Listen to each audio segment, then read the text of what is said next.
అవకాశాలు సినిమాల్లో అయితే డెఫినెట్గా నాకు 10 years నుంచి చాలా తగ్గాయి. ఇలా వేళ్ళ మీద లెక్క పెట్టచ్చు.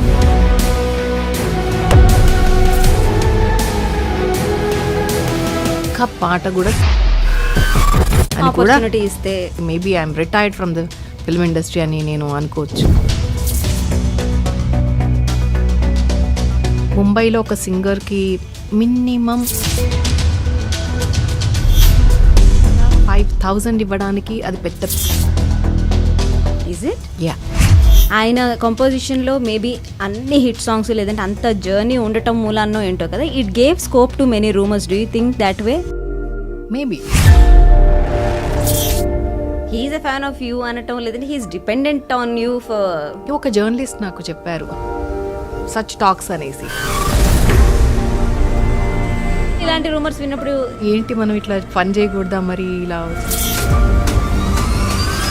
So painful. యా, ఆల్మోస్ట్ కోవిడ్కి బిఫోర్ వరకు I was going to courts weekly twice వెళ్ళిన రోజులు కూడా ఉన్నాయి కొన్నిసార్లు అయితే. Open about your your relationship. First time I open my mouth at I dream.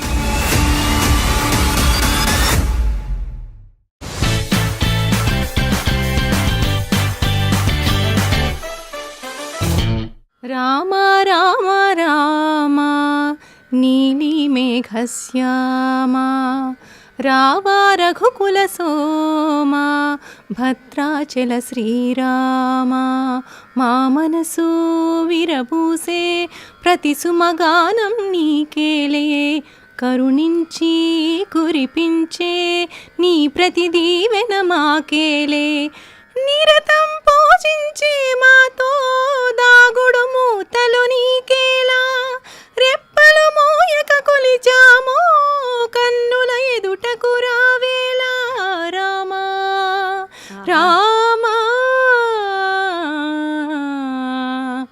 Rama Rama Rama నీలి మేఘశ్యామ రావా రఘుకుల సోమ భద్రాచల శ్రీరామ.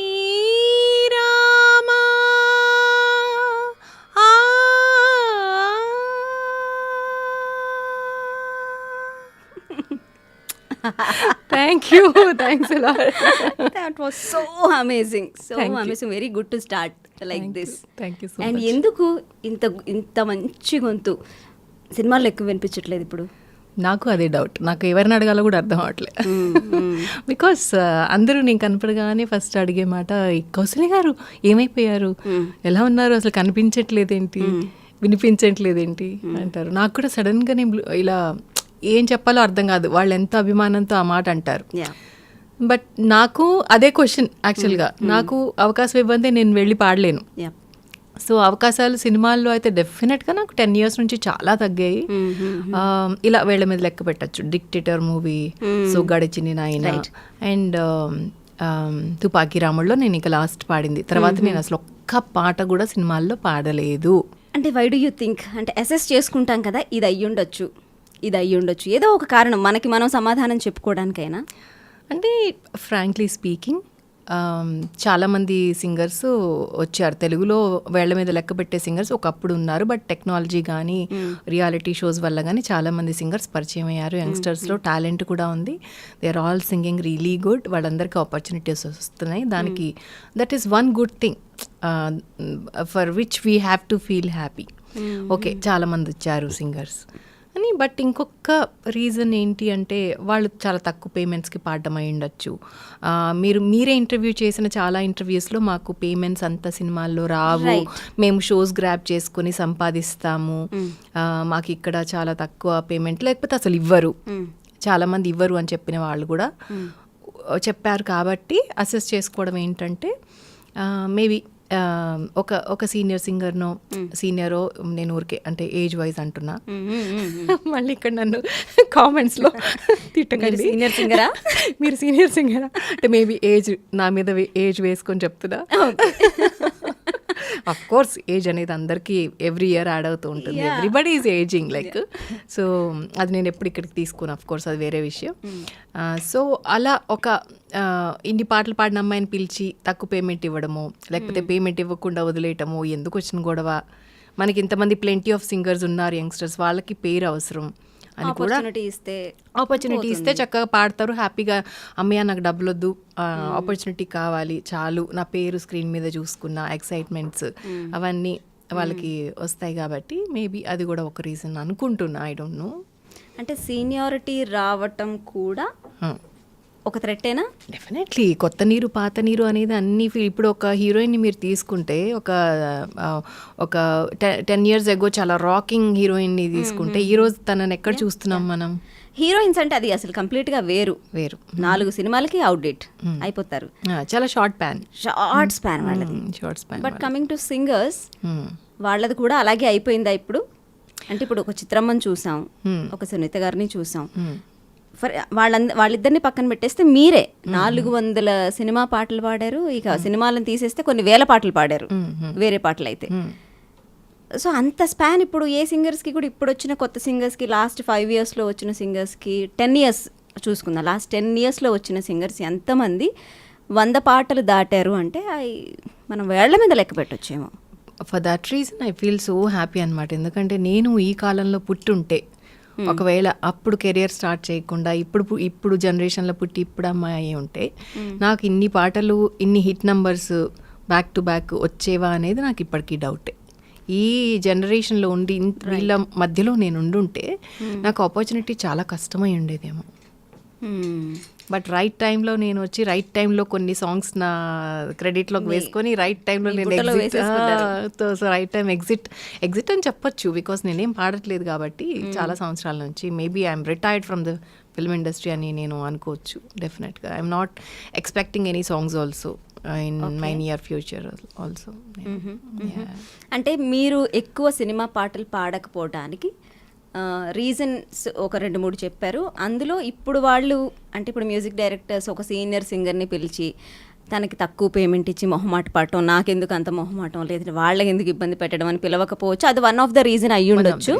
సో కొత్త వాళ్ళని పిలిస్తే వాళ్ళకి ఒక ఆపర్చునిటీ ఇచ్చినట్టు ఉంటుంది అండ్ వాళ్ళు తక్కువకు పాడుతున్నారేమో అంటున్నారు. తక్కువ అంటే అసలు మ్యూజిక్ ఇండస్ట్రీలో ఇట్ ఈస్ నాట్ అంటే సినిమానే ఒక అన్ఆర్గనైజ్డ్ సెక్టర్ కింద చూస్తున్నప్పుడు వాట్ ఈస్ తక్కువ, వాట్ ఈస్ ఎక్కువ? వాట్ ఎవర్ ఇట్ ఈస్, అది ఎంతైనా ఉండొచ్చు. తక్కువ అంటే ఇక్కడ నాకు తెలిసి ఇప్పుడు ముంబైతో కంపేర్ చేస్తే film industry is a business, right? సినిమాలు తీయడం, సినిమాలు రిలీజ్ చేయడం, దాంట్లో ఇంత టర్న్ ఓవర్ 3 CR వచ్చింది ఫస్ట్ డే, ఇంత 300 CR చేసింది అని, ఎవ్రీథింగ్ ఈజ్ బిజినెస్. సో దాంట్లో కూడా కంపారిటివ్లీ మన సౌత్ ఇండియన్ ఫిల్మ్ ఇండస్ట్రీ ఏదైతే చాలా తక్కువ పేమెంట్స్ కంపేర్ చేస్తే. ముంబైలో ఒక సింగర్కి మినిమం 2 lakhs 3 lakhs పేమెంట్స్ ఉంటాయి. వేరాస్ ఇక్కడ 5,000 ఇవ్వడానికి అది పెద్ద పేమెంట్ ఇక్కడ. Is it? యా. నా కెరియర్లో నేను తీసుకున్న highest payment was 30,000. Highest payment was 30,000 entire career. 33,000. Okay. So మేము పాడుతున్నప్పుడే ముంబై నుంచి సింగర్స్ని ఎవరైతే ఇంపోర్ట్ చేసి పాడిస్తున్నారు వాళ్ళందరికీ కూడా, అండ్ చెన్నైలో ఉండే సింగర్స్ కూడా ఇక్కడ సింగర్స్ కంటే కొంచెం ఎక్కువ పేమెంట్స్. చెన్నైలో అట్లీస్ట్ ఇక్కడ కంటే కూడా కొంచెం డబుల్ ద పేమెంట్స్ ఉంటాయి. బట్ ముంబైలో మాత్రం 3 times 4 times. ఎందుకని అంటే ఇప్పుడు సౌత్ ఇండస్ట్రీలోనే తెలుగుకి తమిళ్కి అంత డిఫరెన్స్ ఉంది. సరే నార్త్కి వెళ్తే అసలు ఇంకా అదైతే ఎంటైర్లీ డిఫరెంట్ కేస్ అంటున్నారు. ఎందుకు ఆ డిఫరెన్స్ ఉంది? బికాజ్ మన ఇండస్ట్రీ హైదరాబాద్ ఏదైతే ఉందో బైఫర్కేషన్ ముందు Chennai, Hyderabad was correct. So industry predominantly things were happening at Chennai only. So it took a lot of time to move things from Chennai to here in Hyderabad. Telugu industry move అవ్వడానికి చాలా time పట్టింది. For example music ఇండస్ట్రీలో ఉన్న music directors కూడా ఇక్కడికి రావడానికి చాలా సంవత్సరాలు ఆలోచించి అక్కడ నుంచి ఇప్పటికీ కూడా ప్రొడామినెంట్లీ అక్కడే చేస్తున్న వాళ్ళు కూడా ఉన్నారు మనకి. ఇప్పుడు మన లీడింగ్ మ్యూజిక్ డైరెక్టర్స్ ఎవరైతే ఉన్నారో వాళ్ళు చెన్నై నుంచి ఆపరేట్ చేస్తున్నారు. They are not in Hyderabad. Leading music directors అంటే ఎవరెవరు? నాకు తెలిసి దేవిశ్రీ గారు అక్కడ నుంచి చేస్తున్నారు. ఇప్పుడు అంటే తెలుగులో చేసేది అనిరుద్ గారు కానీ, యా డిఎస్పి గారు కానీ తమన్ గారు కానీ అందరూ చెన్నై నుంచి, హైదరాబాద్లో వాళ్ళు ఉండరు. ఓకే. సో ఎవరు వచ్చారు ఇక్కడికి అని అంటే మణిశర్మ గారు మూవ్ అయ్యారు, కోటి గారు మూవ్ అయ్యారు. సో అప్పట్లో ఎస్ఏ రాజ్ కుమార్ గారు was the leading music director. రోజావే చిన్ని రోజావే హిట్ సాంగ్ అప్పట్లో, కానీ ఆయన రాలేదు, ఆయన చెన్నై బేస్డ్. సో అలా చాలా తక్కువ మంది టైం తీసుకొని ఇక్కడ రీలొకేట్ అయ్యారు. సో అక్కడే ఉంది ఇండస్ట్రీ. ఓకే. అంటే వాళ్ళు అక్కడే మ్యూజిక్ డైరెక్టర్స్ చెన్నై నుంచే ఆపరేట్ చేయటం అనేది ఒక తెలుగు సింగర్కి పేమెంట్స్ విషయాన్ని ఎట్లా ఇంపాక్ట్ చేస్తుంది? అలా నేను చెప్పను, అలా ఏం ఇంపాక్ట్ చేయదు. బికాస్ చెన్నైలో ఎందుకు ఎక్కువ ఉంది అనే దానికి నేను ఆన్సర్ చెప్తున్నా, ఎందుకు పేమెంట్స్ ఎక్కువ ఉన్నాయి అనే దానికి ఆన్సర్ చెప్తున్నా. ఎందుకంటే Chennai was the head quarters for Telugu and Tamil films. Basically predominantly అక్కడే అవుతాయి. సో అక్కడ ఇట్ వాస్ ప్రాస్పర్డ్ ఇండస్ట్రీ టోటల్గా, ఫుల్ ఫ్లెడ్జ్డ్గా. బట్ వేరేస్ హైదరాబాద్లో స్టార్ట్ అయినప్పుడు ఇక్కడ it was taking baby steps. ఇక్కడ రికార్డింగ్స్ ఎస్వి కృష్ణారెడ్డి గారు తీసుకొచ్చారు ఫస్ట్ ఇక్కడ రికార్డింగ్స్ చేయడం. సో మేమందరం అప్పట్లో కోరస్ పాడేవాళ్ళం ఆ సినిమాల్లో. తర్వాత రమణ గోగుల్ గారు చేశారు ఇక్కడ. అలా స్టార్ట్ అయ్యింది ఇక్కడ. అప్పట్లోనే ఎస్ఏ రాజ్ కుమార్ గారు వాళ్ళు చెన్నై నుంచి వచ్చి ఇక్కడ రికార్డింగ్స్ చేసేవాళ్ళు. మేమంతా కళ్ళ ముందు చూసేవాళ్ళం ఎలా మూవ్ అవుతుంది ఇండస్ట్రీ. సో అందులో I was recording solo hummings కానీ, దేవీపుత్రుడులో వచ్చే ఒకలాంటి సౌందర్య బేబీని క్యారీ చేసేటప్పుడు బ్యాక్గ్రౌండ్లో ఒకలాంటి ఓపెరా వాయిస్, అది నాదే అన్నమాట. సో అప్పట్లో క్రెడిట్స్ అన్నీ ఉండవుగా, అంటే ఇప్పట్లో కూడా లేవు బ్యాక్గ్రౌండ్ స్కోర్కి, కాబట్టి తెలియదు కాబట్టి. So I use to sing those western కానీ ఓపెరా కైండ్ ఆఫ్ అలాంటివి ఏమైనా పాడాలంటే నేనే పాడేదాన్ని. సో మనకి ఇండస్ట్రీ అంటే హీరోలు మిగతా డిపార్ట్మెంట్స్ అన్నీ కూడా హైదరాబాద్కి మూవ్ అయినా మ్యూజిక్ ఇండస్ట్రీ అనేది అంత ఫాస్ట్గా మూవ్ అవ్వలేదు. చాలా టైం తీసుకుని స్లోగా మూవ్ ఆన్ అయిందని ఇక్కడికి వచ్చేసింది అనమాట, రీలొకేట్ అయింది. సో వీ సా మణిశర్మ గారు మూవింగ్ హియర్, కోటి గారు మూవింగ్ హియర్, కీరవాణి గారు వాజ్ ఆల్సో ఆయన కూడా ఫాస్ట్గానే మూవ్ అయ్యారు ఇక్కడికి. ఆయన రికార్డింగ్స్లో కూడా మేము కోరస్ పాడేవాళ్ళం, నేను మా సిస్టర్. మీరు చెప్పినట్టు కీరవాణి గారు, కోటి గారు, మణిశర్మ గారు వీళ్ళు చాలా లెజెండ్స్. సో వాళ్ళు మూవ్ అయ్యారు. ఓకే. దాని తర్వాత సెట్ ఆఫ్ లాస్ట్ 20 years నుంచి we have seen a boom of కొత్త మ్యూజిక్ డైరెక్టర్స్ చాలా మంది వచ్చిన్నారు.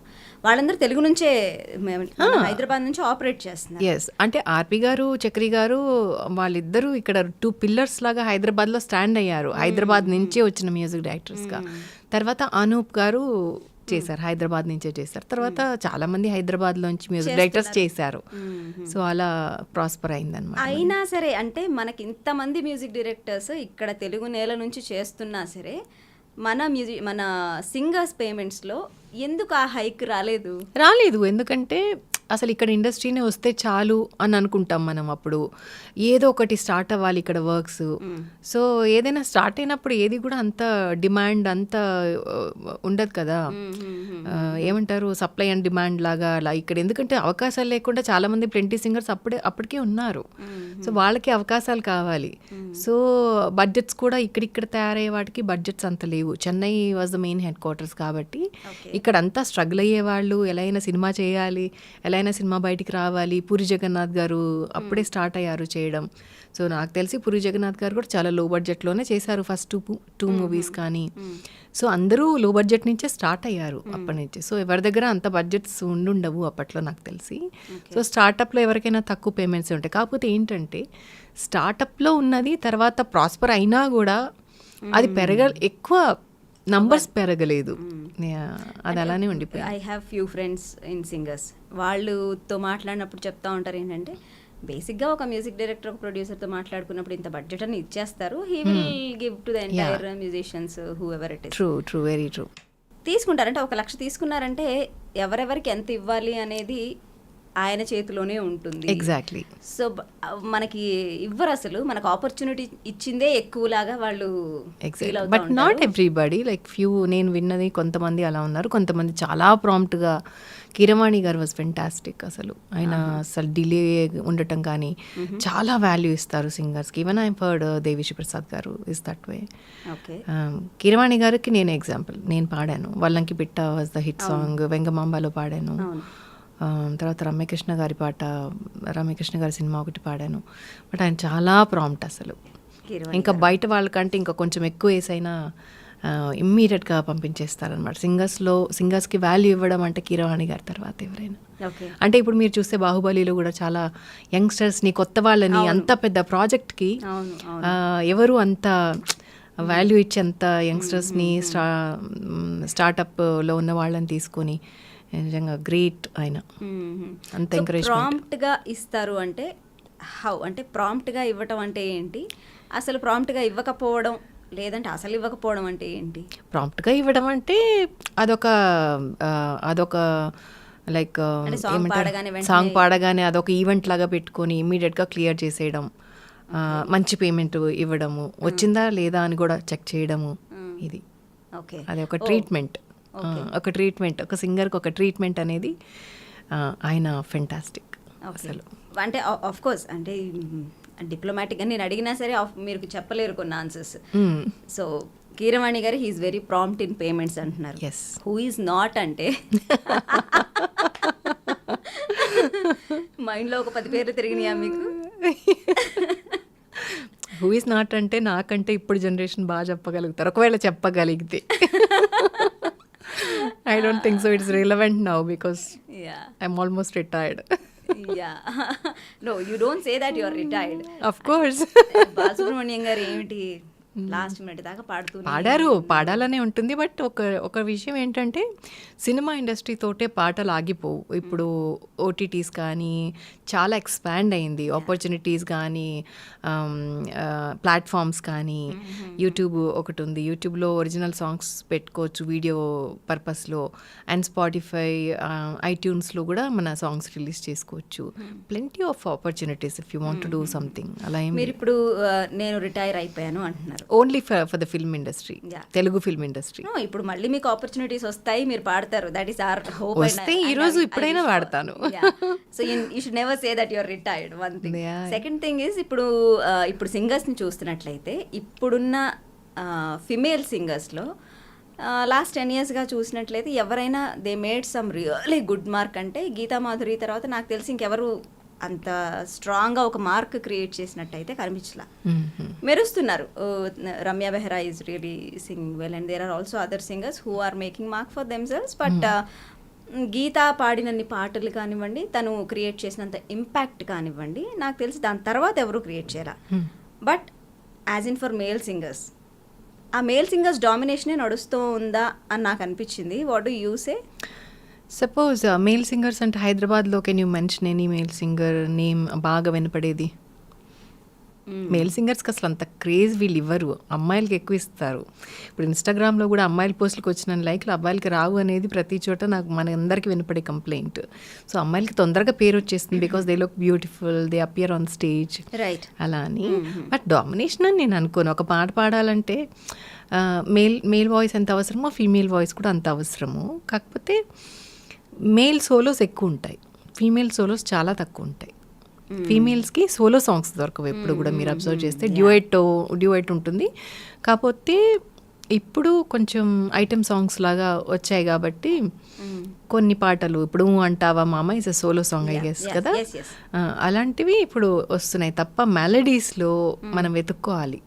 అసలు ఒక్క సోలో సాంగ్ చిన్ని చిన్ని ఆశ లాంటి సాంగ్ కానీ, వింటున్నావా లాంటి పాట కానీ ఉందా ఎక్కడన్నా అని అంటే ప్రియతమ పలికినది మనసులో సరిగమా అలాంటివి చాలా తక్కువ వస్తాయి యాక్చువల్గా, very rare. Okay, so it's not about domination అంటారు. డామినేషన్ కాదు, క్రియేటివ్ ఫీల్డ్లో వాళ్ళు క్రియేట్ చేయడం వల్ల వచ్చేటువంటి సంక్షోభం అని చెప్పచ్చేమో. Like the way film demands they create opportunity. ఒక అమ్మాయి ఇప్పుడు నేను పాడాను రామారామ పాట, అది యాక్చువల్గా మోనా డ్యూయట్ సాంగ్. పూరి జగన్నాథ్ గారు నేను ఆసిన్ని ఇంట్రో నాకు ఆసిన్ ఇంట్రో కావాలి, అమ్మాయి గుళ్ళో ఒక పాట పాడుతూ ఉండాలి, అదే తర్వాత రొమాంటిక్ సాంగ్ అవ్వాలి. మోనా మనం ఆల్రెడీ క్రియేట్ చేసాం, దానికి నాకు డివోషనల్ వర్షన్ కావాలని అడిగారు. సో అప్పుడు వచ్చిన బిట్ సాంగ్ అనమాట Rama Rama. It was not created. Okay, Mona was created. దాని వర్షన్ వచ్చి ఇలా కావాలి, నువ్వు క్లాసికల్గా దాన్ని కొంచెం మౌల్డ్ చేయి, నువ్వు క్లాసికల్లో ఎంఏ చేసావు కాబట్టి నీకే వదిలేస్తున్నాను అని చక్రి గారు నా చేతిలో పెట్టిన ఒక బిట్ సాంగ్ అనమాట. అవునా? ఓకే. సో ఆ మోనా ఛాయలు రాకుండా, రొమాంటిక్ ఇది రాకుండా నేను క్లాసికల్గా భక్తితో పాడిన పాట అన్నమాట అది. సో ఆసిన్ ఇంట్రొడక్షన్లో ఆ పాట గుళ్ళో వస్తుంది. అప్పుడు నాగార్జున గారు గారిని గుర్తు చేసుకుంటే ఆ పాట ఒకసారి పాడరా. మోనా మోనా మోనా మీనా కనుల సోనా నీ పలుకే నా వీణ నీదా డిజిటల్ టోనా సుకుమార మాటలతో నీ వశమే నేనైతే మహావీరా చూపులతో నా తనువే నీదైతే. ఆహా. చక్రి గారి కాంపోజిషన్స్లో మీరు చాలా పాటలు పాడారు కదా, ఎన్ని పాడారు? ఎన్ని పాడాను అంటాం కంటే most of the hit songs were from Chakri music like. And నా అదృష్టం ఏంటంటే ఇప్పుడు మణిశర్మ గారికి నేను 5-6 పాటలు ఏమన్నా పాడుంటా, కీరవాణి గారికి 4-5 పాటలు పాడుంటా. బట్ దాంట్లో ఒక్కొక్క హిట్ సాంగ్ నాకు వచ్చేసింది. లైక్ ఫర్ ఎగ్జాంపుల్ వల్లంకి పిట్ట గంగోత్రిలో అది నాకు వచ్చిన తక్కువ ఆపర్చునిటీస్లో కూడా ఒక పాట హిట్ అయింది నాకు. అది అదృష్టంగా అనుకుంటాను నేను.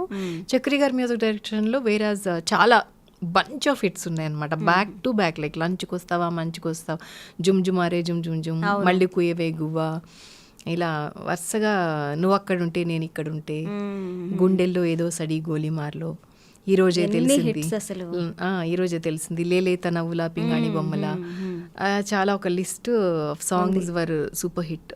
రైట్. ఆయన కంపోజిషన్లో మేబీ అన్ని హిట్ సాంగ్స్ లేదంటే అంత జర్నీ ఉండటం మూలాన్నో ఏంటో కదా, it gave scope to many rumours. Do you think that way? Maybe అప్పట్లో ఇంటర్నెట్ ఎక్కువ లేదు కాబట్టి అప్పుడు టీవీలో ఎవరిని ఇద్దరు పక్కపక్కన చూస్తే వాళ్ళ మీద నాకు తెలిసి చాలా ఫన్నీగా అనిపిస్తుంది నాకు కూడా. ఎవరైనా ఇద్దరు యాంకరింగ్ చేసినా పక్క నుంచి ఎవరైనా ఎక్కువ వర్క్ చేసినా ఇలాంటివన్నీ కామన్. సో అది అంటే అలాంటి రూమర్స్ విన్నప్పుడు ఆబ్వియస్లీ చక్రి గారికి కూడా తెలిసే ఉంటుంది. He's your mentor definitely. అన్ని సాంగ్స్ అంత జర్నీ మీరు షేర్ చేసుకున్నప్పుడు డెఫినెట్లీ ఒక మంచి రిలేషన్ అనేది అయితే ఏర్పడి ఉంటుంది. సో ఈ రూమర్స్ వచ్చినప్పుడు మీ రిలేషన్ మీద అది ఎట్లాంటి ఇంపాక్ట్ ఎఫెక్ట్ చూపించింది? యాక్చువల్లీ ఆయన ఎప్పుడన్నా ఈ నోటేషన్స్కి దాని మీద మెంటర్ అంటే he used to feel that I am his mentor. Oh really? Yeah, నేను నీ ఫ్యాన్ని అని చెప్పేవాళ్ళు. ఇంటర్వ్యూస్లో కూడా ఆయన చాలా ఇంటర్వ్యూస్లో స్టేట్ చేశారు దట్ నేను కౌసల్య ఫ్యాన్ని. బికాజ్ తనకున్న క్లాసికల్ నాలెడ్జ్, ఎప్పుడైనా నోట్స్ రాయాలన్నా కూడా ఎక్కువ నన్ను స్పాట్ చేసే వాళ్ళందరూ రికార్డింగ్ స్టూడియోలో రికార్డిస్ట్ పక్కన నేను కూర్చుని వర్క్ చేసేదాన్ని. సో చాలా మంది కూడా అలా నన్ను స్పాట్ చేసేవాళ్ళు స్టూడియోస్లో. సో నేను అనుకుంటా even that can lead to rumours ఏమో మరి. ఎక్కువ నేను వర్క్ చేస్తున్నాను కదా, సో స్టూడియోలో ఉండేదాన్ని, వర్క్ చేసేదాన్ని. చాలా అసిస్టెంట్ లాగానో లేకపోతే సమ్ అదర్ ఏ నేమ్ ఇచ్చుకున్నా కూడా నేను శంకర్ మహాదేవన్ గారి వాయిస్ మిక్స్ చేసేదాన్ని, హరిహరన్ గారి వాయిస్ మిక్స్ చేసేదాన్ని. కొన్నిసార్లు లెటర్స్ కొన్ని తప్పులు వచ్చేవి వాళ్ళ దాంట్లో. అవన్నీ టెక్నికల్గా, నేను టెక్ సావి అనమాట. నేను టెక్నాలజీ అంటే నాకు చాలా ఇష్టం. టెక్నికల్గా ఆ లెటర్స్ని కరెక్ట్ చేయడం కానీ పిచ్ కరెక్షన్స్ చేయడం కూడా. ఆ రోజుల్లో పిచ్ కరెక్షన్ అనేది it was so brand new. That was and there అసలు. అప్పుడప్పుడే పిచ్ కరెక్షన్ మెలోడిన్ సాఫ్ట్వేర్స్ అవన్నీ కూడా అప్పుడప్పుడు వస్తున్నాయి అన్నమాట. సో నేను పర్సనల్గా కూర్చొని నాకు అలాంటివి ఏమన్నా ఉంటే nobody can deal with it. నాకు ఆ ఫ్లాటో షార్పో, అది ఫ్లాట్ అయింది షార్ప్ అయింది అవన్నీ నాకు తెలియదు, నాకు సంగీతం రాదు, ప్లీజ్ టేక్ కేర్ అని చెప్పేసి నాకు వదిలేసేవాళ్ళు. సో అవన్నీ నేను ఆ వర్క్స్ చేసేదాన్ని అనమాట. So he was in a way అంటే ఆయన he's a fan of you అనటం లేదంటే he's dependent on you for చాలా ప్రాజెక్ట్స్. చాలా పనులకి. ఒక జర్నలిస్ట్ నాకు చెప్పారు, హాసం రాజా గారు అని.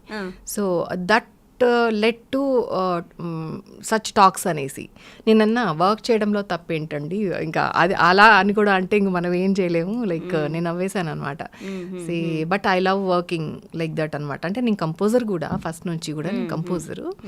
సో నాకు తెలుసు కాబట్టి కంపోజింగ్స్ కొన్ని బ్యాక్గ్రౌండ్ స్కోర్లో కూడా కొన్ని బిట్స్ కంపోజ్ చేసేదాన్ని. మా అమ్మాయిలకి గ్రూప్ ఆఫ్ అమ్మాయిలు ఉండే వాళ్ళందరికీ ఇచ్చేయడం, నోట్స్ ఇచ్చేయడం, పాడించేయడం ఇవన్నీ చేస్తూ ఉండేదాన్ని అనమాట. సో అందరూ నార్త్ నుంచి వచ్చిన సింగర్స్ కరెక్షన్స్ అవన్నీ చేస్తూ ఉండడం వల్ల మేబీ అప్పుడు నాతో చెప్పారు, లైక్ ఒక ఇదిలాగా అనమాట, నోటీస్ ఇవ్వడం లాగా చెప్పారు, ఇలా చేయడం వల్ల ఇలా అనుకుంటున్నారు అని చెప్పి. నేను అన్నాను అలానే నేను I don't stop because I love that. Technology లేకపోతే నేను ఉండలేను అసలు. ఈవెన్ టుడే అసలు యా టెక్నాలజీ అంటే చాలా ఇష్టం నాకు. అన్నీ నేను సెల్ఫ్ టాట్. ఓకే. డెస్క్టాప్ నుంచి నేను ల్యాప్టాప్ వరకు కూడా నేను అన్నీ సెల్ఫ్ టాట్ అనమాట. I operate logic software. Okay. ఆ తర్వాత వీడియో ఎడిటింగ్లో నేను చాలా ఇష్టం, నాకు వీడియో ఎడిటింగ్స్ చేస్తాను. వ్లాగర్ నేను. తర్వాత నేను నా పాట నేనే ఎడిట్ చేసుకుని ఐఫోన్తో షూట్ చేసి ఐఫోన్లోనే ఎడిట్ చేసి ఒక మ్యూజిక్ వీడియో రిలీజ్ చేశాను. స్నేహమా అని టైటిల్, హిందీలో మాహియా అని. 2 సాంగ్స్ కూడా నా యూట్యూబ్ ఛానల్లో ఉన్నాయి. అవి నేనే ఎడిట్ చేసుకున్నా పర్సనల్గా. ఓకే. యా. సో అలా టెక్నాలజీ నాకు అప్పటి నుంచి కూడా ఇష్టం. అప్పట్లో నేను కీప్యాడ్ ఫోన్స్ వచ్చేవి, చిన్న చిన్న ఫోన్స్, నోకియా ఫోన్స్. ఆ దాంట్లో కూడా నేను నా సాంగ్స్ రారమ్మని నేను కంపోజ్ చేసి హాసం రాజా గారు అడిగితే ఆయనకి పంపించి బ్లూటూత్లో వాళ్ళు అది రింగ్ టోన్గా పెట్టుకోవడం అలాంటివి చాలా చేసేవాళ్ళం. నేను వల్లంకి పిట్ట చేస్తే నాకు ట్యూన్ చేస్తే కీరవాణి గారు ఆయన ఫోన్లోకి బ్లూటూత్లోకి నాకు ఇవ్వు నాకు పంపించు అని చెప్పేసి తీసుకున్నారనమాట. అలా రింగ్ టోన్లో పెట్టుకోవడానికి అనమాట. సో అలా ఏ టెక్నాలజీ కొత్తది వచ్చినా కూడా నేను ఎక్స్ప్లోర్ చేస్తాను దాన్ని. చాలా ఇష్టం నాకు. So I was on tech side, స్టూడియోస్లో కూర్చునేదాన్ని. బట్ రూమర్స్ వస్తాయి అని అంటే we should not stop working, because అలాంటివి మనల్ని ఆపకూడదు యాక్చువల్గా. సో ఇంకొక ఇంటర్వ్యూలో కూడా నేను విన్నాను, చక్రి గారిని ఇదే మాట అడిగారు. బట్ ఎందుకు తనని మీరు ఎక్కువ పాడించారు అనేసి. నా పాటలన్నీ ఎక్కడో ఉంటాయి. ఫర్ ఎగ్జాంపుల్ నిన్నే పాట హై పిచ్లో ఉంటాయి. సో హైదరాబాద్లో హై పిచ్ పాడగలిగే అమ్మాయి ఒక్కటే. సో మేము వేరే వాళ్ళని పిక్ చేసుకొని కూడా అది ఫెయిల్ అయ్యి కూడా మళ్ళీ అమ్మాయికి ఫోన్ చేసిన రోజులు కూడా ఉన్నాయి. సో ఇప్పుడు ఎవరన్నా ఒక అమ్మాయికి ఆపర్చునిటీస్ రావు, కష్టం, టాలెంట్ లేదు అన్నప్పుడు వాళ్ళు ఇంకా వేరే త్రోవలు ఏమన్నా చూసుకుంటారేమో, కానీ ఈ అమ్మాయికి ఏం అవసరం అండి. ఆ అమ్మాయి షీఈస్ వెరీ టాలెంటెడ్. తను పాడడమే మా ప్రాజెక్ట్కి మేము చాలా ప్లస్గా భావించి నాకు ప్లస్ అనుకుంటున్నాను అమ్మాయి పాట అన్నట్టుగా చెప్పారనమాట. ఇట్ వాస్ లైక్ అసలు అమేజింగ్గా అనిపించి నాకు చాలా ఫోన్స్ వచ్చాయన్నమాట అప్పుడు. ఏంటి ఇంత ఇదిగా, నా రిలేటివ్స్ కూడా ఫోన్ చేశారనమాట. ఏంటి ఇంత అడ్మైరింగ్గా ఆ వాయిస్, నీ వాయిస్ అంటే అంత ఇష్టం అంటే. బయట ఎన్నోసార్లు చెప్పారు, ఇంటర్వ్యూలో ఇది ఫస్ట్ టైం చెప్పడం. బట్ నాకు మీ ఫ్యాన్ ఇక్కడ నా ముందే అంటారనమాట పాడేటప్పుడు కూడా. ఎవరన్నా ఫెయిల్ అయిపోయి వెళ్ళిపోయినప్పుడు మళ్ళీ నేను వచ్చినప్పుడు కూడా అంటారనమాట, ఎంతైనా కౌసల్యే. కానీ ఇలాంటి రూమర్స్ విన్నప్పుడు జట్కే అనిపించింది, వాట్ ఈస్ దిస్ అన్నట్టు ఫస్ట్లో అనిపించింది. బట్ కొంచెం ఏంటి మనం ఇట్లా ఫన్ చేయకూడదా మరి ఇలా వచ్చినప్పుడు ఏంటి అనే ఒక ఆలోచన వస్తుంది ఎవరికైనా ఒకళ్ళకి. కాకపోతే ఇంత టెక్నాలజీ లేదు కాబట్టి కొంచెం అప్పటికి వినపట్టం వరకే, కొంచెం ఎక్కడన్నా రాయటము ఇలా వినపట్టం వరకే. సోషల్ మీడియా అప్పుడు ఇప్పుడున్నట్టు ఉండుంటే ఎలా ఉండేదో, అది వర్స్ట్గా ఉండేదేమో మేబీ. బట్ ఒక రోజు 2 రోజులు అంతే. Third day we should get back to our own work అంతే. ఓకే. మీ ఫస్ట్ సాంగ్ నీకోసం ఆర్పి పట్నాయక్ గారితో లాంచ్ అయ్యారు. దాని తర్వాత చిత్రం, అది ఒక సూపర్ డూపర్ బ్లాక్ బస్టర్. దాని తర్వాత కూడా ఆర్పి పట్నాయక్. ఫస్ట్ 3 సాంగ్స్ ఆర్పి పట్నాయక్ గారివే, మంచి పాటలు పడ్డాయి. కానీ చక్రి గారి కాంబినేషన్లో మీరు ఎక్కువ పాటలు, ఎక్కువ హిట్ సాంగ్స్ పాడారు. అవును. బట్ ఐ హర్డ్ దట్ మీరు ఫస్ట్ పాడింది చక్రి గారికి కానీ రిలీజ్ అయింది ఆర్పి పట్నాయక్ గారి. సో ఇప్పుడు ఎవరు మీకు మెంటార్, ఎవరు గురువు అనుకోవాలి? మిమ్మల్ని లాంచ్ చేసింది ఎవరిని అనుకోవాలి? అదే అంటారు ఆర్పి గారు ఎప్పుడు. ఈ ఒక్క విషయంలో మాత్రం, కౌశల్య విషయంలో, అండ్ ఇంకిద్దరు ఉన్నారు మేల్ సింగర్స్లో, రవివర్మ, వేణు, ఇలా వీళ్ళ విషయంలో చక్రి గారి దగ్గర, ఆర్పి గారి దగ్గర కామన్గా పనిచేసేవాళ్ళం. మేము ఒక టీం అనమాట. సో సింగర్స్ అక్కడ పాడేవాళ్ళు, ఇక్కడ పాడేవాళ్ళు. సో ఆయన అంటారనమాట, ఈ బ్యాచ్ ఉన్నారబ్బా, మన బ్యాచ్ విషయంలో మాత్రం మనం ఇద్దరం క్రెడిట్ తీసుకోవాలి, ఒక్కళ్ళకి చెందదు ఇది. నేను చెప్పను, ఆర్పి అండ్ చక్రి ఇద్దరు ఇంట్రొడ్యూస్ చేసినట్టు అని అంటారనమాట. Which is like very pleasant to hear. Right. And మీ ఈ 400 సినిమా పాటల్లో మీరు ఎస్పీబీతో చాలా పాటలు పాడారు. ఆయనతో ప్రయాణం అనేది ప్రతి సింగర్ కళ.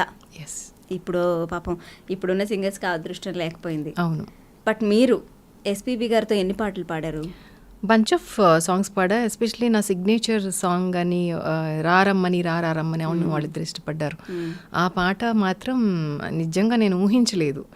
నా సిగ్నేచర్ సాంగే బాలు గారితో పాడతాను అని నా డ్రీమ్, అది చిన్నప్పుడు డ్రీమ్ అనమాట అది. సో ఆయన్ని కలవాలి అనే డ్రీమ్, పాడాలని కూడా ఉండేది కాదు నాకు, ఎందుకు అత్యాస అన్నట్టు. బట్ ఆయనతోనే పాడడం అనేది పూర్వజన్మ సుకృతం నిజంగా. Yeah bunch of songs. ఒకసారి ఆ పాట పాడరా? యా ఇవాళ నా వాయిస్ అంత గ్రేట్ కాలేదు, బట్ ఐ విల్ ట్రై.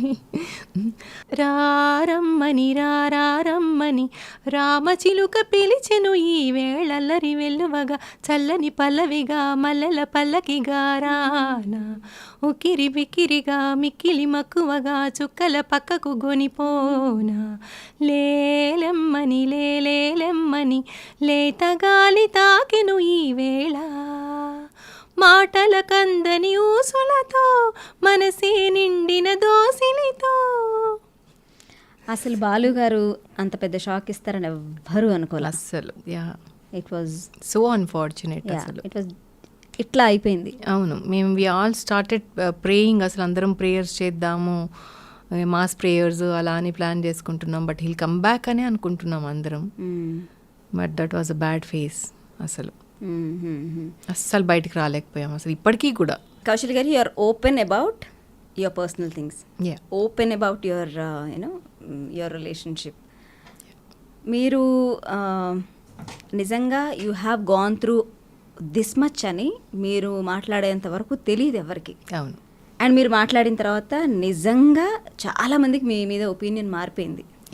అప్పటి వరకు ఉన్నది ఒక కైండ్ ఆఫ్ ఒపీనియన్ అయితే మీరు ఎప్పుడైతే బయటకు వచ్చి మీ రిలేషన్ గురించి మాట్లాడారో it completely changed everything. The way people look at you, what you have gone through, మీరు ఎంత ఫైట్ చేస్తున్నారు అని.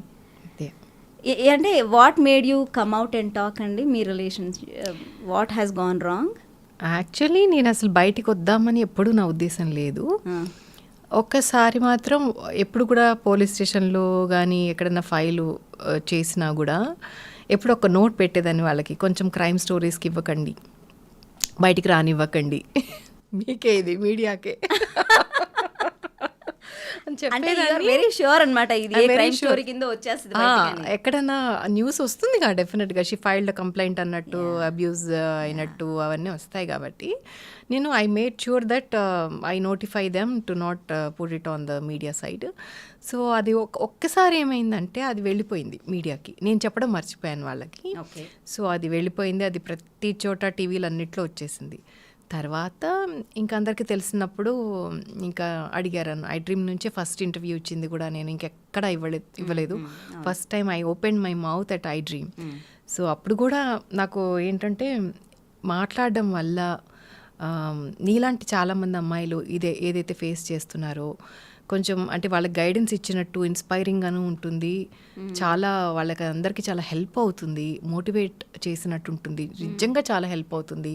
మోరల్ సపోర్ట్ కూడా లేని అమ్మాయిలు ఏం చేయాలో అర్థం కాకుండా ఉంటారు ఇలాంటి సిచ్యువేషన్లో. బట్ వెల్ నోన్ పీపుల్ అయ్యుండి, రెనౌండ్ అయ్యుండి మాట్లాడితే చాలా హెల్ప్ అవుతుంది మీడియాకి. ఒక్కసారి ఆలోచించు. అండ్ ఎలాగో వచ్చేసింది బయటికి. సో ఇంకా క్వశ్చన్స్ పెరిగాయి అందరికీ. అంటే ఇప్పుడు నేను ఇంకా నోరు ఇప్పలేదు అంటే ఇంకా వేరే అనుకుంటారు ఇంకా. సో ఎలాగో న్యూస్ వచ్చేసింది. సో నేను ఐఎమ్ ఆన్సరబుల్, ఏంటి ఎందుకు అయింది అనేది. ఎందుకంటే నేను ఇష్టపడే వాళ్ళు, నన్ను ఇష్టపడే వాళ్ళు కూడా చాలా మంది ఉంటారు బయట. సో అందరికీ ఐఎమ్ సో ఆన్సరబుల్ అనిపించింది నాకు. Then one day I came for the interview and అక్కడ నేను అన్ని ఓపెన్గా మాట్లాడడం జరిగింది. How I'm dealing with it అనేది people should know. Open up అయిన తర్వాత, మాట్లాడిన తర్వాత నిజంగానే చాలా వైపుల నుంచి ఒక పాజిటివ్ సపోర్ట్ వచ్చింది. మీరు ఎప్పుడైతే ఈ ఏమంటారు మీ రిలేషన్ గురించి హౌ యూ, అంటే ఆ జర్నీ ఎంత పెయిన్ఫుల్గా ఉండింది, ఎలా బ్రేక్ చేసుకున్నారు, ఇవన్నీ మాట్లాడారు. ఒక సంవత్సరం 2 సంవత్సరాల పాటు అదొక హాట్ టాపిక్గా నడిచింది. దాని తర్వాత we have seen a completely transformed Kausalya. అంతకుముందు చూసిన కౌశల్యకి దాని తర్వాత చూసిన కౌశల్యకి చాలా మార్పు వచ్చింది మీలో, మీ స్టైల్లో, మీరు బయటకు వచ్చి బోల్డ్గా మాట్లాడే విధానంలో, your social media presence, everything change అయిపోయింది.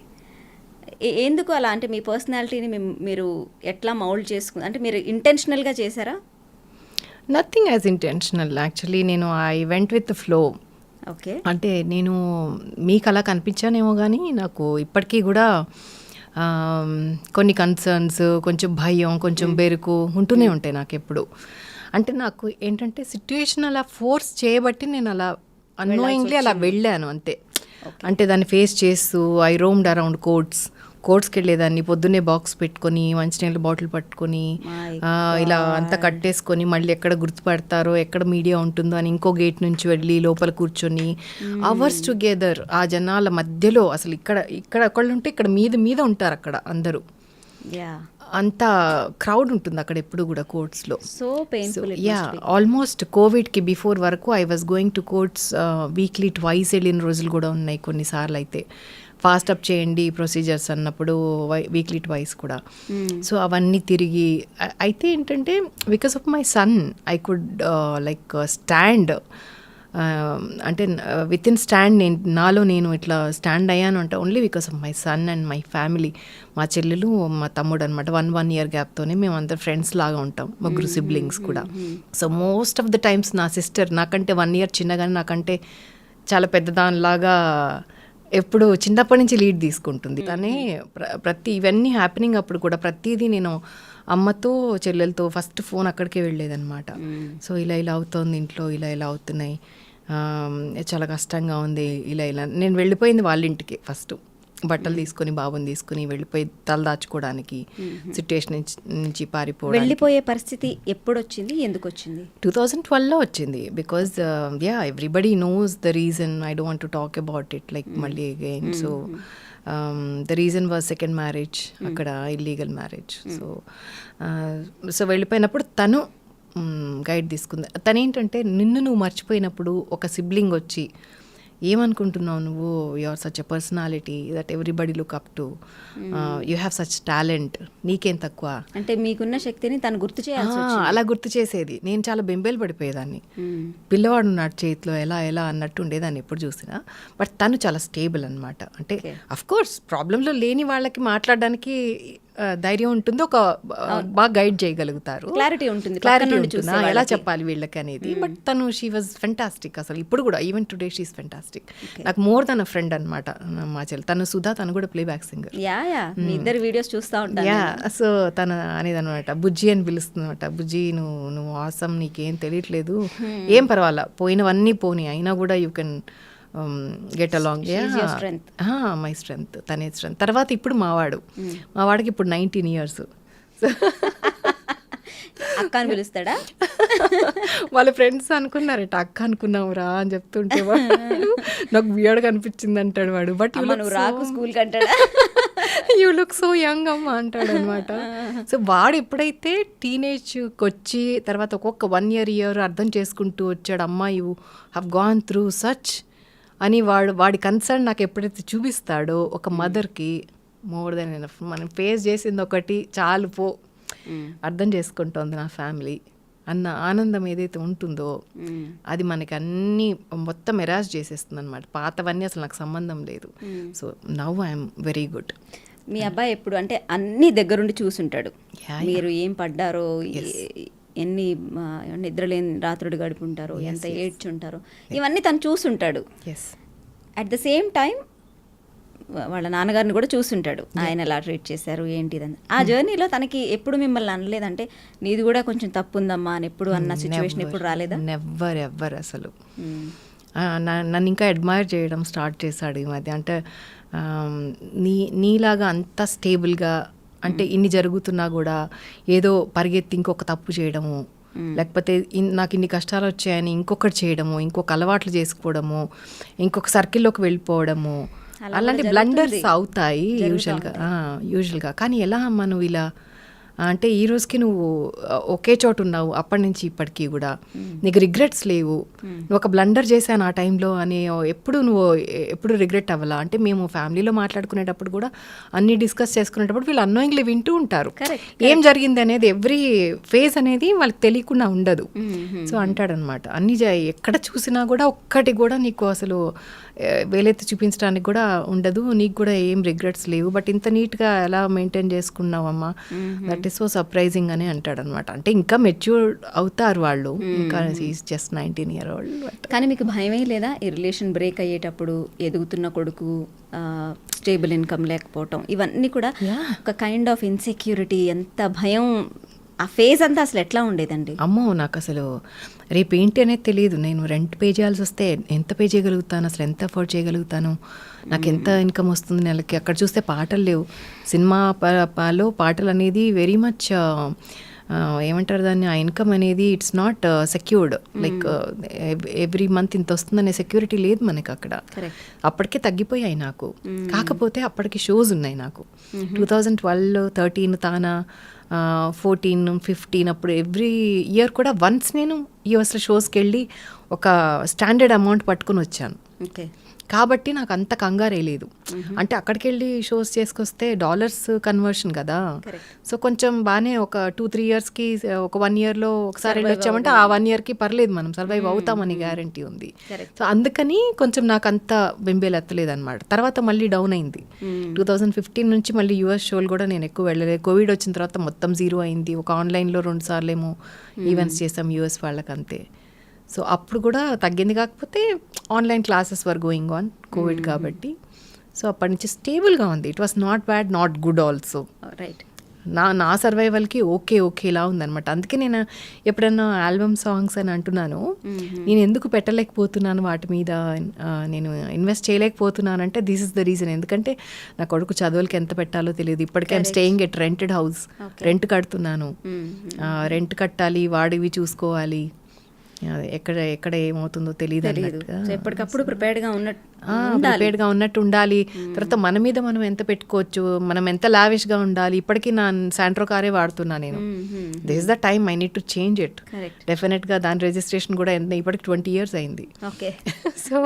సో అలాంటి కొన్ని మస్ట్ ఉంటాయి మనకి. కారు సెక్యూరిటీ, కార్ అనేది వెరీ మచ్ ఎసెన్షియల్ మనకి. సో అలాంటి ఖర్చులు కూడా వస్తూ ఉంటాయి. సో అందుకని గబుక్కుని నా కోసం ఖర్చు పెట్టుకోవాలంటే చాలాసార్లు ఆలోచిస్తా. చాలా వాడు అదే అంటాడు, ఏంటమ్మా అంత సాక్రిఫైస్ చేస్తావు లైఫ్లో, ఎలా ఉండగలుగుతావు ఇలా అని అంటాడు అనమాట. నేనన్నా నీకు అలా అనిపించిందంటే అదొక వావ్ మూమెంట్ అనిపిస్తుందంటే you will learn something from me, that's enough for me అని అంటాడు. ఆలోచన రావటమే మెచ్యూరిటీ. రైట్, మెచ్యూరిటీ అంటే. What is the lowest moment in your life అండి? Lowest point? I lost my own property, apartment. అది నా lowest point. అది మీరు తీసుకున్న నా హార్డ్ అండ్ యా నేను అడ్వాన్స్ ఇచ్చిన ఎవిడెన్స్ కూడా పెట్టాను కోర్టులో. కానీ తర్వాత మనం ఎక్కువ అప్పట్లో చేతితో ఇచ్చేవాళ్ళం డబ్బులు. అప్పట్లో ఆన్లైన్ ట్రాన్సాక్షన్స్ అంతా లేవు. So we couldn't prove. Advance ఒకటే పెట్టాం, 3.5 lakhs అడ్వాన్స్ ఒకటి వెళ్ళింది దానికి, అంతే. తర్వాత పెట్టాం. కానీ దానివల్ల నాకు ఇప్పుడు ఆ ప్రాపర్టీ, నేను సేమ్ ప్రాపర్టీ కొనాలంటే నాకు 2 CR మినిమం అవుతుంది. కానీ కోర్టు డైరెక్ట్ చేసిన అమౌంట్, నాకు ఇవ్వమని చెప్పిన అమౌంట్ 10 lakhs. సో ఇండియాలో మనం ఎక్కువ ఎక్స్పెక్ట్ చేయలేము. ఇండియాలోనే లా మిస్యూజ్. మీ పేరు మీద రిజిస్టర్ అయ్యలేదా? అయిందని నేను అనుకున్నాను. నేను డాక్యుమెంట్స్ చెక్ చేయలేదు ఎప్పుడు, అది నా తప్పే. అంత అన్ఎడ్యుకేటెడ్గా కంటే నమ్మాను, అవతల వ్యక్తి మీద ఎగ్జాక్ట్లీ నమ్మాను, ఓవర్గా నమ్మాను అనమాట. సో అంత మోసం ఉండకపోవచ్చులే అన్నట్టు. సో అదే నాకు ప్రాణం మీదకి వచ్చిందనమాట.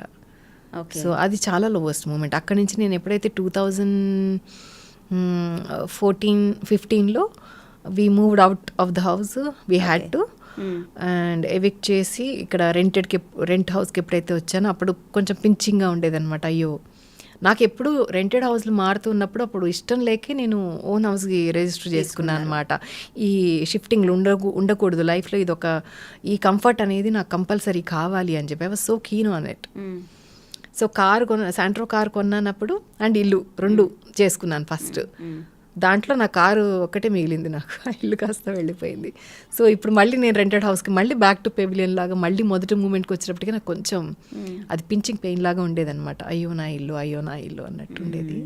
నిజంగానే పెయిన్ఫుల్, వెరీ పెయిన్ఫుల్. కష్టార్జితంతో తెచ్చుకున్నది. అందులో మనం లేడీస్ కదా, మనం ఇంట్లో మనకి డైనింగ్ సెట్స్ అను, ఇంట్లో అవనో పాట్స్ అను అన్నీ అరేంజ్ చేసేసుకుని, సో అదొకటి చాలా విమెన్ కి అన్ని ఎవ్రీథింగ్ ఈజ్, అంటే తనే దగ్గరుండి అన్ని చేసుకుంటుంది కాబట్టి ఇంకా అటాచ్మెంట్ ఎక్కువ ఉంటుంది. అటాచ్మెంట్ ఉంటుంది. యా అండ్ మా వాడికి కూడా చాలా అటాచ్మెంట్ ఉండేది ఆ ఇంటితోటి. వాడు కూడా చాలా సఫర్ అయ్యాడు తర్వాత ఆ ఇంటి గురించి. తర్వాత నేను ఎక్కడ బాధపడతానో నాకు అసలు ఆ ఇల్లు ఇష్టం లేదు, నాకు వద్దు అసలు దాని గురించి మాట్లాడవకంటూ స్టార్ట్ చేసాడు. మనకి ఎవరి మీదైనా కోపం వస్తే వాళ్ళ ఫోటో ఇచ్చి క్రాస్ చేయండి రా గట్టిగా అని ఒక సినిమాలో కూడా వచ్చిందండి. అలా క్రాస్ చేయమంటే మీరు ఎవరి మొహాన్ని క్రాస్ చేస్తారు? Same person. నేను మా అబ్బాయికి చెప్తాను, ఎవరినన్నా ఒక్కళ్ళని నేను క్షమించలేని ఒక పర్సన్ ఈ ఎర్త్ మీద ఎవరినన్నా మెన్షన్ చేయమంటే ఎవరు అంటే that is the person I can never forgive. I can never ever forgive in my life. Maybe అక్కడ వాళ్ళు ఫర్గివ్ చేసినా కూడా ఒకవేళ అలాంటిది ఏమైనా జరిగినా కూడా I can never accept and I can never forgive. Because అది నమ్మకం అనేది పోతుంది కదా, ఆ మూమెంట్ అనేది. అంటే అది వదిలేసినా కూడా దాని కాన్సిక్వెన్సెస్ నేను చాలా ఫేస్ చేశాను. దాని కాన్సిక్వెన్సెస్ ఒక అమ్మాయిగా కోర్ట్స్కి వెళ్ళడం, పోలీస్ స్టేషన్కి వెళ్ళటం, అక్కడ ఎవరెవరో తగలటం, పిచ్చి మాటలు మాట్లాడడం, ఆడవాళ్ళు సహాయం చేసేటట్టు రావటం మన దగ్గరికి, వాళ్ళు కూడా పిచ్చి ఏరియాల్లోకి లాగుదామని అంటే ఫ్రెండ్షిప్ పేరుతోటి పిచ్చి పనులు చేయాలని చూడడం, అలాంటివి కూడా నేను చాలా చూశాను. ఇది ఆ కోర్ట్ ప్రెమిసెస్లో, కోర్ట్ ప్రెమిసెస్ అని చెప్పను, అక్కడి నుంచి మేబీ కోర్ట్ ప్రెమిసెస్లోనే మన దగ్గర పరిచయం చేసుకుంటారు. ప్రిమైసెస్ అదే అయి ఉండొచ్చు, కానీ బయట మన నెంబర్స్ తీసుకున్న దగ్గర నుంచి ఇంకా మనకి హెడేక్స్ క్రియేట్ అవుతాయి అనమాట. వాళ్ళు ఎలాంటి వాళ్ళో మనకి తెలియదు. అక్కడ మనం అమాయకంగా నెంబర్ ఇచ్చేస్తాం, అమ్మో వీళ్ళు ఎవరైనా మంచి అడ్వకేట్ని చెప్తారేమో అంటే. హెల్ప్లెస్నెస్ అనేది ఎలాంటి వాటికి దారి తీస్తుంది అని అంటే అన్నెసరీ హెడేక్స్ దగ్గర మనల్ని నిలబెడుతుంది. దాని నుంచి కాపాడుకోవడం అనేది మనకి టాస్క్ అయిపోతుంది అక్కడ. మనం బతకాలి, మనం సంపాదించుకోవాలి, అది వేరే. కానీ ఇవి తప్పించుకోవడం అనేది ఉందే, అది ఎంత హెడేక్ అంటే, అవి తప్పించుకోవాలంటే మనం చాలా తెలివైన వాళ్ళు అయి ఉండాలి. అది లేనిదే నాకు లేనిదే అది. I was so dumb in so many situations. నేను ఏదో అంటారు స్ట్రాంగ్, చాలా పర్సనాలిటీ, చాలా మోటివేట్ చేస్తున్నాను, కానీ బట్ ఐ డోంట్ నో కొన్ని వీటిలో ఇలా అంటే వాళ్ళని నేను పసిగట్టలేను. నిజంగా అయ్యో పాపం ఫ్రెండ్షిప్కే మాట్లాడుతున్నారు అనుకుంటా, అదొక్కటి నేను కనిపెట్టలేను వాళ్ళని. ఓకే, నేను ఎందుకంటే ఎక్కువ ఓవర్గా పాజిటివ్ చూస్తానన్నమాట అన్నిట్లో. సో నాకు తెలియదు అది. తర్వాత నా ఫ్రెండ్స్ చెప్పారు, వాళ్ళని చూస్తేనే తెలుస్తుంది, నీకు అర్థం అవ్వలేదా? అర్థమైతే ఎందుకు మాట్లాడారు? తర్వాత ఇంకా నాకు అంటే ఆడవాళ్ళలో కూడా మంచి చెడు, మగవాళ్ళలో కూడా మంచి చెడు, ఇది ఇందాక అన్నట్టు అన్ని చోట్ల ఉన్నాయి. ఏదో ఫెమినిస్ట్గా చెప్పట్లేదు నేను. సో అలాంటివి కూడా నేను ఫేస్ చేశాను. అంటే అప్పుడు అర్థమైంది నాకు, అమ్మో ఆడవాళ్ళతో కూడా జాగ్రత్తగా ఉండాలి అమ్మాయిలు. సో మనకి ఎవరి హెల్ప్ తొందరగా, అసలు మన డిపెండెంట్గా ఎవరి హెల్ప్ కోసం మనం చూడకూడదు. మనకి తోచింది మనం ఎలా బయటపడతామో అవే చేసుకుంటూ వెళ్ళిపోవాలి.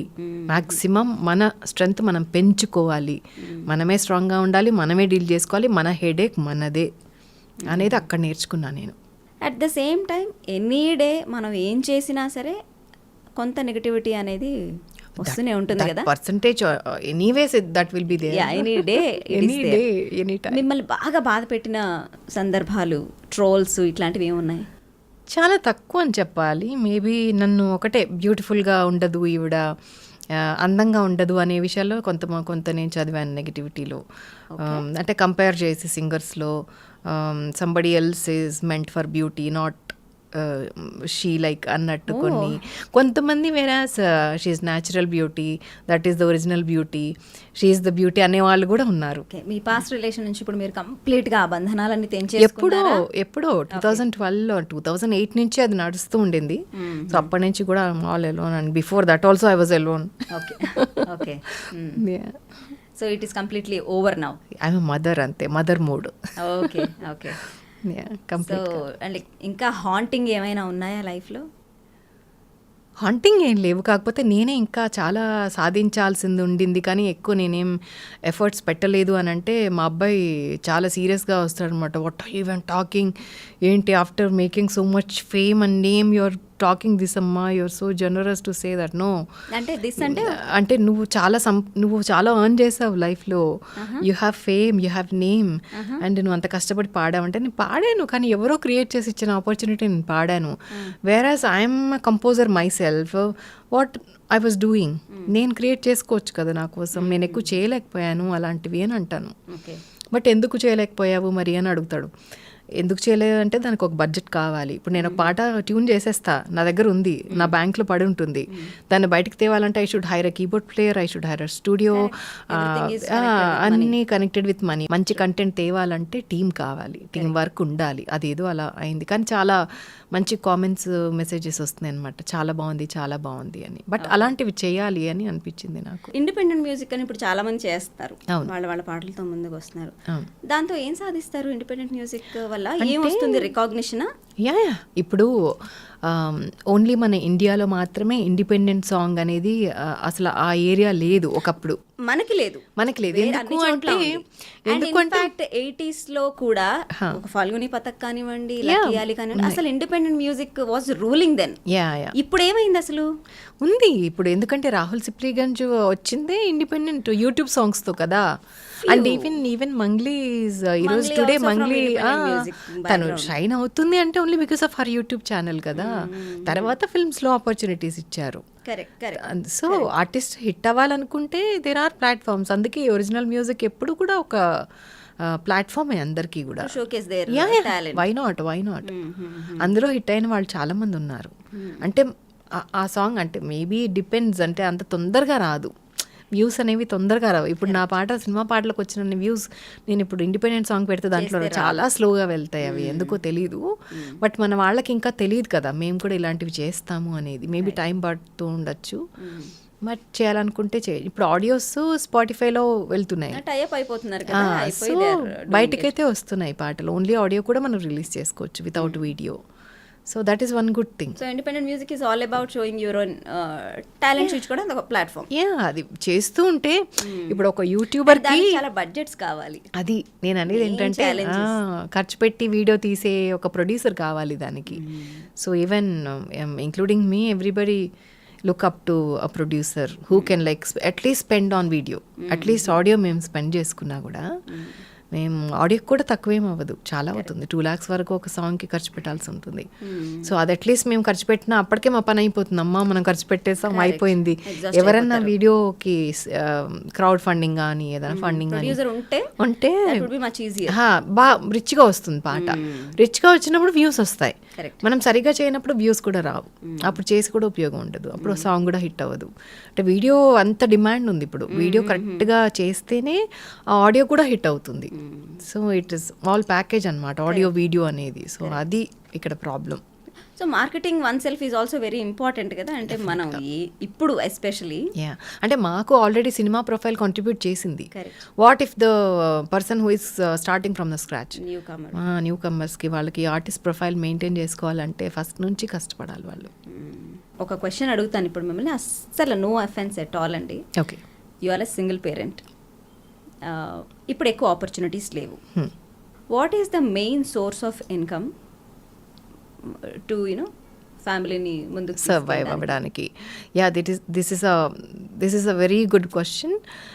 నేను ఎప్పుడైతే ఫ్యామిలీ ఇష్యూస్లో I lost my own apartment అనమాట, ప్రాపర్టీ, దానిలోంచి నేను వెకేట్ చేయించారు.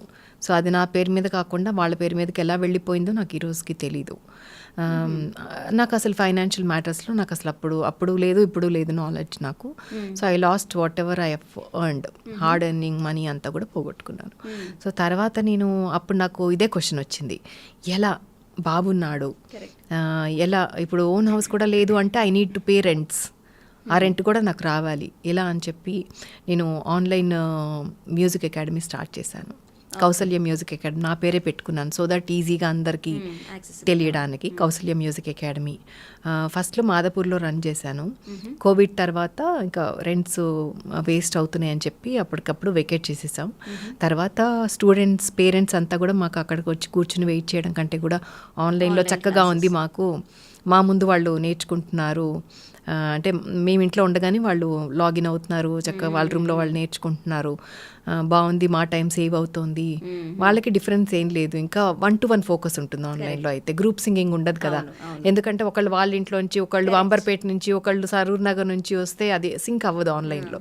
సో ఒకళ్ళ తర్వాత ఒకళ్ళని అటెండ్ చేస్తాం. సో ఇది బాగుంది మాకు అంటే అలానే ఆన్లైన్లో రన్ చేస్తున్నాం అనమాట. సో దాంట్లో ఓవర్సీస్ స్టూడెంట్స్ కూడా ఉన్నారు.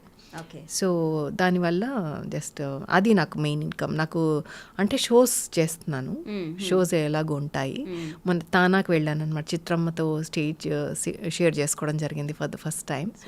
తానాలో very first day 7th perform చేసాము. సో అలా once in a while shows and academy run చేస్తున్నాను, ఫౌండర్ అండ్ సిఇఓగా రన్ చేస్తున్నాను. And even I'm taking classes for the overseas students. వాళ్ళకి పర్సనల్గా నేనే 1-to-1 క్లాస్ తీసుకుంటా. And I submitted my PhD also. Viva exam కూడా అయిపోయింది. They announced doctorate to me recently from Padmavathi Mahila university. అక్కడి నుంచే నేను thank you so much, MA music కూడా అక్కడి నుంచే చేశాను. సో ఇప్పుడు డాక్టరేట్ వచ్చింది, అది కూడా వాయిస్ కల్చర్లో అనమాట. So I can say that I'm a voice specialist, voice trainer. అంటే ఏంటి వాయిస్ కల్చర్లో? వాయిస్ కల్చర్లో ఇప్పుడు నేను ఒక క్లాసికల్ సింగర్ని. అప్పుడు నేను ఫుల్ థ్రోట్తో పాడే అలవాటు నాకు ఎలా మౌల్డ్ చేయాలి వాయిస్ అనేది మైక్కి తెలియదు, ఎక్కువ తెలియదు నాకు అప్పుడు, నేను బిగినింగ్లో వచ్చినప్పుడు. సో అప్పుడు నేను పాడతా తీయగాలో నేను ఎంట్రీ ఇచ్చాను, బాలు గారు పక్కనే నుంచుని పాడిచ్చేవాళ్ళు అప్పట్లో. అప్పుడు my singing was very bad. అంటే బ్యాడ్ ఇన్ ద సెన్స్ నాకు తెలీదు ఎలా మౌల్డ్ చేయాలి, ఎంతవరకు వాడాలి. ఒక మైక్రోఫోన్, పవర్ఫుల్ మైక్రోఫోన్ ఉన్నప్పుడు దానికి ఎంత పర్సంటేజే మనం ఇవ్వాలి, టోటల్ 100% మనం ఇట్లా ఫోర్స్ ఇవ్వకూడదు. దాన్ని వాయిస్ ప్రొజెక్షన్ అంటాం. దాన్ని ఎలా కంట్రోల్ చేయాలి. తర్వాత స్టేజ్ మీద మనకి వాయిస్ త్రో కావాలి, వేరాజ్ ఇక్కడ మనకి వాయిస్ త్రో పనికిరాదు, బ్లోస్ వస్తాయి, బబుల్స్ వస్తాయి. సో తర్వాత సినిమా పాటని ఎలా పాడాలి, వెస్టర్న్ని ఎలా మాడ్యులేట్ చేయాలి, ఫోక్ సాంగ్ని ఎలా న్యాచురల్గా ఎలా పాడాలి. సో అలా క్లాసికల్లో ఫుల్ థ్రోట్ సింగింగ్ ఉంటుంది, అంటే బేస్ వాయిస్లో ఉంటుంది. చాలా పాటలు కూడా శ్రీమన్నారాయణ అలా ఉంటుంది వాయిస్. కానీ వేరే సినిమాల్లోకి వచ్చేటప్పుడు మోనా మోనా మోనా ఏరీ వోకల్స్ అని కానీ, ఈరోజే తెలిసింది చంటి ఇలాంటి డైలాగ్స్ కానీ, ఇలా ఆ బోల్డ్నెస్ కానీ, ఆ పట్టుకోవడం కానీ, సెటిల్నెస్ కానీ, రొమాంటిక్గా పాడడం కానీ, అవన్నీ వాయిస్ మాడ్యులేషన్స్ అనమాట. Dynamics, voice dynamics, voice technicalities అని అంటాం అనమాట. సో అలాగే వెస్టర్న్ పాడుతున్నప్పుడు ఒకలాంటి విబ్రాటో వస్తుంది. మిల మిల మిల మెరిసిన కనులకు ఎందుకు అసలెందుకు ఈ కలవరములే, ఈ విబ్రాటోస్, దోస్ విబ్రాటోస్ మనం అడాప్ట్ చేసుకున్నాం వెస్ట్రన్ మ్యూజిక్ నుంచి. సో అవన్నీ కూడా ఎంత విబ్రాటో ఇవ్వచ్చు. లతా మంగేష్కర్ అమ్మ వాయిస్లో కూడా విబ్రాటోస్ ఉంటాయి. బాహుమే చలే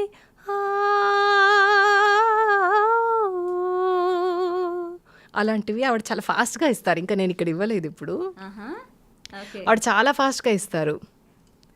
సో అలాంటివి కూడా నార్త్లో వేరేగా ఉంటాయి విబ్రాటోస్, మనకి సౌత్లో వేరేగా ఉంటాయి. నార్త్ కంపోజిషన్ స్టైల్ కూడా వేరే ఉంటుంది, మనది వేరే ఉంటుంది. ఇంగ్లీష్ సాంగ్ కంపోజిషన్ వేరే ఉంటుంది. ఇలా there are several elements actually, it's a subject. So basically you are Karnataka music నేర్చుకున్నారు, ఇప్పుడు వాయిస్ కల్చర్లో డాక్టరేట్.